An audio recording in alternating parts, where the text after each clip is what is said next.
Selamat siang, jumpa lagi dengan Denok Ayu Novel. Bagaimana kabar sobat semua? Sebelum kita mulai cerita ini, ayo kita subscribe, like, komen, share dan nyalakan loncengnya untuk mendapatkan notifikasi terbaru ketika Mimin mengupload video barunya. Menantu bodoh yang hebat, bab 739 Ketua Sekte mau bertemu denganmu. 1. Tinju besar wayang batu menembus punggung Kimbo Situ. Dan Purple Frost Sword Sylvia Bai juga menusuk tangan Kimbo Situ hingga bercucuran darah. Waktu seolah membeku di detik ini. Pemandangan di depan mata semua orang kejam dan berdarah, mengguncang hati dan jiwa orang-orang. Semua orang tidak bisa membantu tetapi menatap lebar, mata mereka dipenuhi dengan kengerian dan keheranan. Adegan itu begitu sunyi sehingga jarum bisa didengar. Suasananya tergenang. Detik berikutnya, mata Sylvia Bai menjadi dingin, dan dengan kekuatan di tangannya, dia dengan acuh tak acuh mencabut Purple Frost Sword. Di saat yang sama, wayang batu juga menarik kembali kepalan lava miliknya. Puff! Kedua serangan tersebut ditarik pada saat bersamaan, dan tubuh Kimbo Situ mengalami dua luka sangat parah, tiba-tiba dia muntah darah dan jatuh ke tanah. Sebuah lubang besar tertinggal di tubuhnya, dan darah perlahan mengalir keluar dari lubang itu, menodai sepotong tanah. Hasil akhirnya sudah jelas. Sylvia Bai menang telak. Seluruh penonton berubah menjadi patung, tidak bergerak dan tercengang. Sylvia Bai mencabut Purple Frost Sword, lalu mengulurkan tangan satunya dan dengan lembut menunjuk ke arah wayang batu. Tiba-tiba, tembakan tajam kecil keluar dari ujung jari Sylvia Bai, menembus udara, dan mendarat di tubuh wayang batu itu.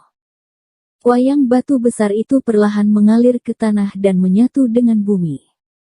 Wayang batu kemudian meninggalkan lapangan, tidak meninggalkan bekas di tanah, seolah-olah belum pernah muncul sebelumnya. Lubang besar di Kimbo Situ inilah yang membuktikan keberadaan wayang batu itu nyata. Hati semua orang yang hadir juga berfluktuasi untuk waktu yang lama, tidak bisa tenang. Orang-orang Sekte Tianqi merasa dipukul dengan keras, terutama Frankie Yin dan sesepuh kedua. Wajah mereka warnanya bagaikan menjadi hati babi. Mereka menunggu kekalahan dan kematian Sylvia Bai, tetapi sekarang, mereka malah melihat kemenangan dan kejayaan Sylvia Bai. Dimas Wu sangat lega. Kemenangan ini diraih dengan susah payah. Kekuatan Sylvia Bai kembali mengejutkan Dimas Wu dan memberikan rasa aman pada Dimas Wu. Mengikuti Sylvia Bai, pada akhirnya masih ada harapan. Ekspresi pria bergigi tajam pun kembali tenang, tidak ada lambaian di wajah dan hatinya. Keheningan yang membekukan itu berlangsung beberapa saat. Tiba-tiba sesepuh kedua yang bereaksi terlebih dahulu segera melangkah maju dan bergegas menuju Kimbo Situ. Frankie Yin serta sesepuh ketiga dan ketujuh juga tiba-tiba pulih dan bergegas ke Kimbo Situ. Ketika datang ke Kimbo Situ, sesepuh kedua merasa khawatir dan berkata dengan prihatin, "Sesepuh besar, bagaimana keadaanmu?" Kimbo Situ sedang sekarat menghadapi pertanyaan sesepuh kedua. Ia menggerakkan bibirnya untuk menjawab, namun ia tidak dapat bersuara, ia sangat terluka bahkan tidak memiliki kekuatan untuk berbicara. Melihat hal tersebut, sesepuh kedua tidak segan-segan mengeluarkan pil dan memberikannya kepada Kimbo Situ. Setelah Kimbo Situ menelan pil tersebut, sesepuh kedua segera menghadap Frankie Yin dan berkata dengan mendesak, "Cepat, bantu sesepuh besar pulihkan lukanya." Keempat sesepuh tidak berani menunda, dan segera mulai mengirim energi sejati ke Kimbo Situ, melakukan yang terbaik untuk menyembuhkannya. Jaringan sastra bebas khawatir. Secara bertahap, wajah kertas pucat Kimbo Situ akhirnya pulih sedikit darahnya, dan luka parahnya mulai sembuh secara bertahap. Sylvia Bai tidak menghentikan keempat tetua itu. Dia hanya berjalan menuju Dimas Wu dan pria bergigi tajam dan berkata, "Ayo pergi." Dimas Wu mengangguk, dan bersama pria bergigi tajam, mengikuti Sylvia Bai, dan berjalan menuju penjaga penghalang.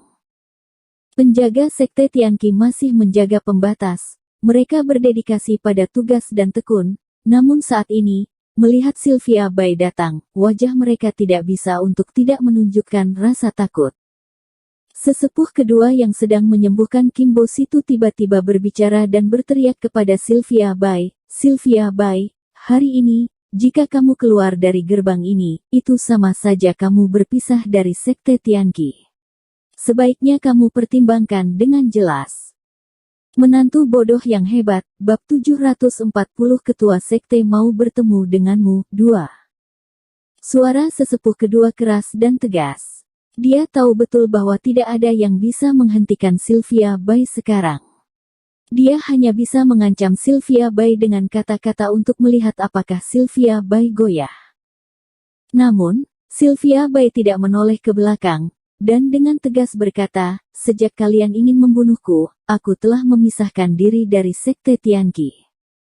Suara Sylvia Bai tidak hangat, dia tidak bernostalgia dengan Sekte Tianqi. Dia telah memutuskan untuk pergi, tidak ada yang bisa menghentikannya. Kimbo Situ, yang cederanya sudah membaik, juga berkata dengan suara yang dalam, "Sylvia Bai, jangan berpikir bahwa kamu akan aman setelah kamu keluar dari gerbang. Aku beritahu kamu, jika kamu keluar dari penghalang ini, nasibmu hanya akan menjadi lebih buruk." Ketika dia mendengar Kimbo Situ mengatakan ini, Sylvia Bai berhenti, tetapi dia tidak menanggapi Kimbo Situ. Dia melanjutkan dan mendatangi penjaga utama, dan berkata dengan dingin, "Cepat buka." Dua kata sederhana, tanpa emosi, tetapi dengan aura pembunuh yang dingin. Pengawal utama ketakutan, tidak berani menghentikan Sylvia Bai, namun tidak berani melepaskan Sylvia Bai. Ia menunjukkan keraguan dan melihat dengan cermat ke arah Kimbo Situ dan yang lainnya. Keempat sesepuh masih menyembuhkan Situ Kimbo, mereka kesal, tapi mereka belum memerintahkan. Penjaga utama mengerutkan alisnya dan ragu-ragu sejenak, akhirnya, dia membenamkan kepalanya dan membuka gerbang. Begitu terbuka, Sylvia Bai segera melangkah, membawa Dimas Wu dan pria bergigi tajam, melangkah keluar, dan meninggalkan Sekte Tianqi. Setelah meninggalkan Sekte Tianqi, Sylvia Bai berhenti, dia melihat ke depan dan melambaikan tangannya di kehampaan dengan santai. Tiba-tiba, sesuatu terbang muncul di depan mereka bertiga. Ketika Dimas Wu melihat benda terbang ini, wajahnya tiba-tiba berubah. Benda terbang yang dipanggil oleh Sylvia Bai di depannya hampir persis sama dengan mobil di bumi. Sylvia Bai menoleh untuk melihat Dimas Wu tertegun, dan menjelaskan, "Ini adalah mobil cepat yang diberikan kakek buyutmu kepadaku." Mendengar ini, tiba-tiba Dimas Wu berkata, "Pantas saja." Sylvia Bai berkata lagi, "Aku tahu kamu pasti memiliki banyak keraguan di hatimu, masuklah ke mobil dulu, aku akan menceritakan semuanya padamu di perjalanan." Setelah ketiganya duduk, Sylvia Bai melambaikan tangannya lagi. Jelas, dia sedang menyalakan mobil. Tapi mobil cepat ini tidak bereaksi sama sekali. Wajah Sylvia Bai berubah sedikit, dia mengerutkan kening dan melambaikan tangannya lagi, tetapi mobil itu masih tidak merespon. Saat ini, sesosok tubuh turun dari langit, tepat di depan mobil.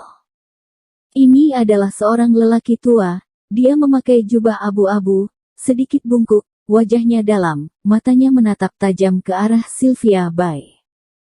Sekilas Dimas Wu memandang pria tua itu dan berpikir bahwa penampilannya sangat biasa, namun saat tatapannya bertemu dengan tatapan pria tua itu, hati Dimas Wu bergetar, ia merasa pria tua itu menakutkan.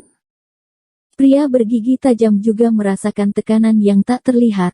Ia tahu aura lelaki tua itu luar biasa, bahkan kekuatannya lebih luar biasa. Jelas, alasan mengapa mobil tidak merespon adalah karena tekanan dan kendali pria tua bungkuk ini. Ekspresi Sylvia Bai juga menjadi dalam, dia dengan tenang keluar dari mobil dan menghadapi pria tua bungkuk itu. Pria tua bungkuk itu memandang Sylvia Bai dan dengan lemah berkata, "Wanita sakti, ketua sekte mau bertemu denganmu." Bersambung. Terima kasih kepada kalian yang telah menonton video ini. Jangan lupa tekan tombol subscribe-nya dan nyalakan notifikasinya untuk mendapatkan video-video seru lainnya dari Denok Ayu Novel.